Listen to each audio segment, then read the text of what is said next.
property isn't normal by Murder Bird 17. You got it. You could say I live in the middle of nowhere. I prefer to call it the middle of the wilderness, though. And after living alone out here long enough, I thought I would become familiar with the land out here. Could even get comfortable. But I never gotten comfortable. Maybe useless place, but never comfortable. Pretty sure I can hold my own out here for the time being. But even so, lots of weird shit happens out here. Glad to finally have a way to tell strangers who probably won't judge or call me crazy, though. Back to the topic at hand. Weird stuff. I'll start with the first odd experience I had here. When I first purchased this land, I was really excited. There was already a house on the property, and that was the perfect size for me. Not only that, but it seemed pretty new. Like the former owners didn't stay around very long. Yeah, red flag. But how was I supposed to know how messed up this place was? Anyway, I moved in without any issues, and within a week, I'm out on some of the trails that were already there, looking for deer tracks and other game trails. I'm actually having a pretty relaxing time until I swear I hear a baby say, Mama, in the most stereotypical voice I've ever heard of in the distance. Now, like I said, I'm here in the middle of nowhere, so there shouldn't be anyone for miles. I just shook it off as me hearing things. 20 minutes later, I hear the same voice say Mama again.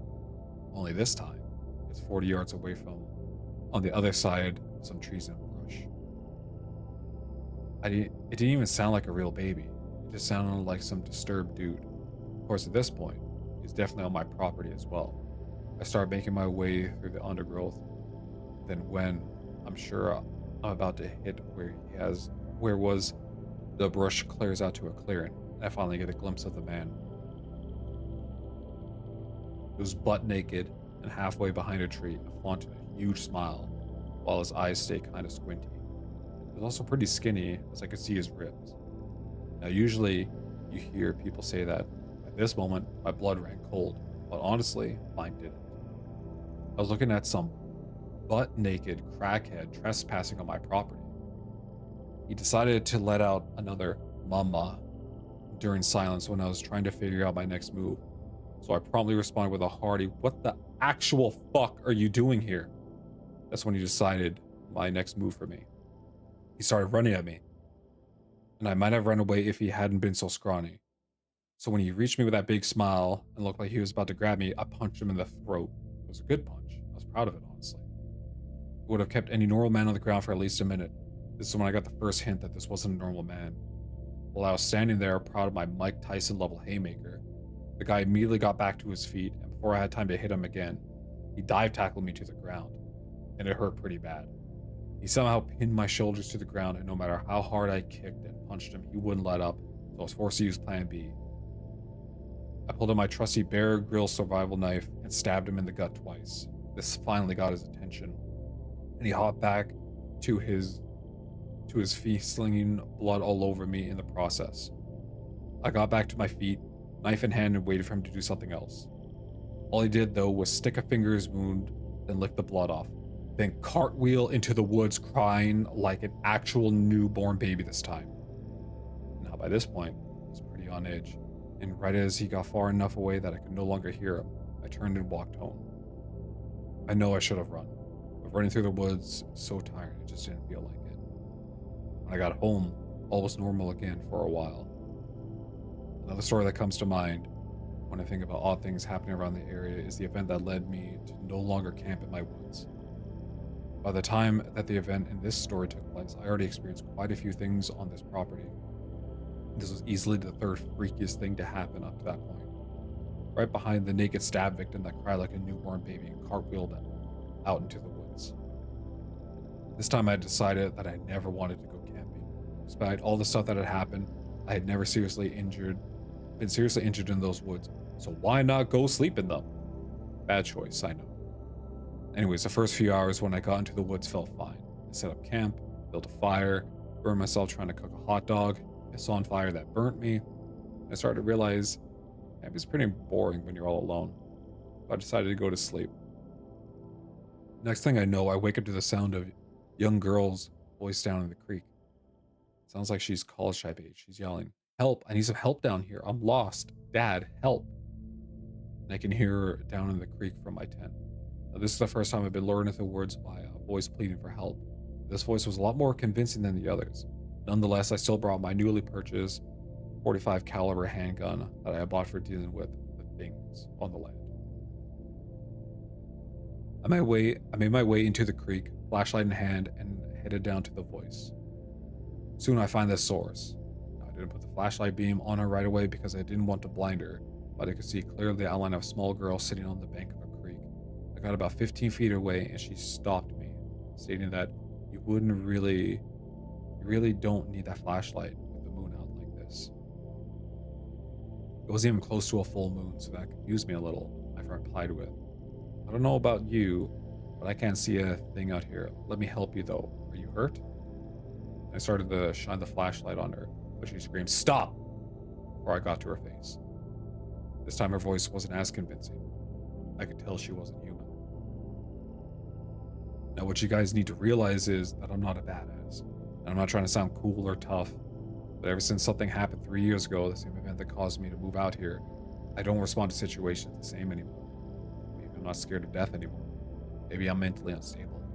Maybe I'm weird. When I established that this thing wasn't human, I started to smile. It fooled me. Got me out here in the woods. And it still may. Probably was going to make an attempt on my life, but I might as well piss it off a little. So I flicked my flashlight up and revealed its face. It actually was a girl. Sort of. She was super pale and had abnormally large eyes that were completely black. When the light hit her face, her head snapped forward and made eye contact with me, and her jaw dropped open 3 times larger than any human could.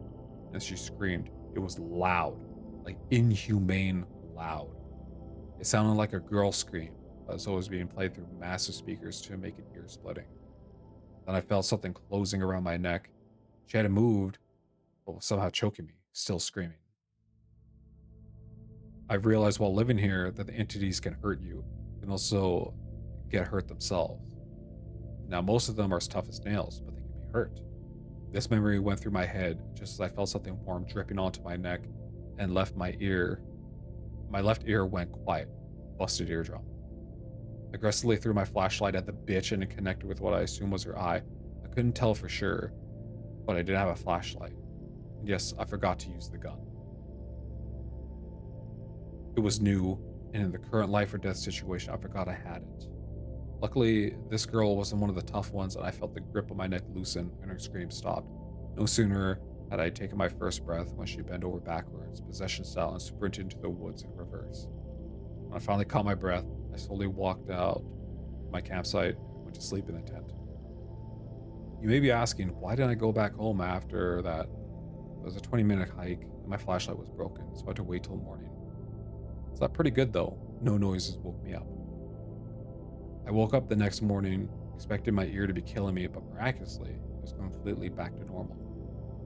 I later figured out that it was the lady in the tree who fixed my ear, but that's a story for another time. That morning, I just packed up everything and headed back home. One thing that got messed up was my flashlight, so I wasn't even that disappointed in the trip. I still don't camp out there anymore, because no matter how weirdly wired I am, the girl really did freak me out a good bit, and I'm sure she's still out there. What you will notice so far is that these entities aren't really very effective killers. That doesn't go for everything out here. Can't tell y'all about the property without mentioning Skinny. Fuck Skinny. I understand that skinwalkers are a common type on the horror scene, and at that moment, from what I can tell, I think that's the creature I'm dealing with. But I could also be wrong, because if this is a skinwalker, it's advanced to another level. Not only does it imitate voice, it imitates appearance, and it really wants me dead or gone. I like to call it Skinny. I think it pisses him off though. And when I say his name, I say it loud. Especially at night, I know he's listening. I've lived here for 3 years now, and he's been harassing me for about a year. And he's good. One of the smartest things to come at me so far. The only one that can seem to almost get in my head. He tries to lure me out by not by pretending to be someone in trouble like the other imitators that I've dealt with before. So where that stuff doesn't work on me anymore. No, he tries to piss me off. He wants me to try to kill him.